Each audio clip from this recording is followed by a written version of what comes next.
Hello, race fans. This is Jeff here on RacersReunion.com at Memory Lane Museum. We're here for the 4th annual Legends Helping Legends benefit, this one for Rex White, our buddy Rex White. And with me is Daniel Pierce, who's written a new book. Let's show the book. Right. I saw this, and this picture, and I hope that shows up. If it doesn't, I'll get a photograph and put it on the website. This picture is on RacersReunion.com that someone posted a while back, and it's one of my favorite photos. That's what attracted me when I saw that. I said, wait a minute, where's that? But that's one of the most beautiful vintage photographs that I've seen in a long time. Now tell us about the book, Real NASCAR, and what got you into this. Well, I think a lot of it is in the picture itself, Jeff. For one thing, this picture means a lot to me personally because it's from Asheville-Weaverville Speedway, and Asheville's my hometown. And this is a track that no longer exists. It's actually a high school, but it was taken by Don Hunter, who's one of my favorite all-time NASCAR folks, who's from West Asheville, which I always say the best things from Asheville come from West Asheville.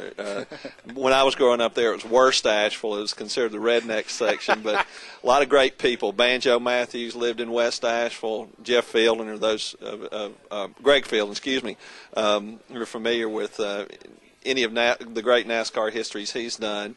Don Hunter, Bob Presley, Jack Ingram, all from West Asheville. So I'm proud of that picture, to have a West Asheville guy. It's on red dirt, which is such a big part of the story that I'm telling about the early days of NASCAR. And it's great cars from around 1957 race at Asheville-Weaverville, and most of the people in the picture hauled moonshine at one time or another. So I love all that picture represents about the early days of the sport. Now, and the name of the book, Real NASCAR, White Lightning, Red Clay, and Big Bill France. Some key words there. Yeah. Well, they're all tied together, and I think one thing that I hope I tried to write a book that people who know a lot of history of NASCAR would find new things in, but also people who don't know anything about it, who've wondered how can you sit there and watch people go around in circles and have no clue as to why people care so passionately about it. And so, but those three elements are so key to the beginnings of the sport.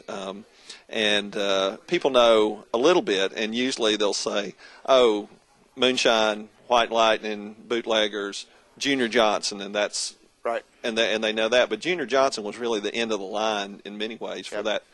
And there were so many people before him, not only drivers, but car owners, mechanics, and track owners who were bootleggers. And the very foundation of the sport, were with those bootleggers, the skills that they brought, the mechanical genius that so many of them have. I mean, I said this several times about Junior Johnson, that I don't know that he's ever read a physics book, but I think he could write one. Yeah. I mean, he's that smart. Jake Elder, who just passed away, brilliant people. Yeah. And people don't realize, how many really intelligent people were there, and a lot of them got their start on the wrong side of the law. Yep. And then the red clay, the Piedmont of the Carolinas and Virginia and Georgia, North Georgia, are so integral to where the sport comes from. Right. And red clay was such a big part of that. All those early tracks on horse tracks, and then the early dirt tracks were such a great place to watch a race, to get real dirty. Yep. But to watch a race, there was nothing like it. To see those guys power sliding through the turns. And Big Bill France. And Big Bill France. I mean, most people don't realize Bill France was in what I see as the first real stock car race in the South, which was on Daytona Beach. He had just moved to the area. He was in the race, finished 5th, I believe, and then was in all the early beach races. And then about the second race, he started promoting the races. So, here's a guy, and the book really covers from that first, really the origins and the background before that very first beach race in 1936.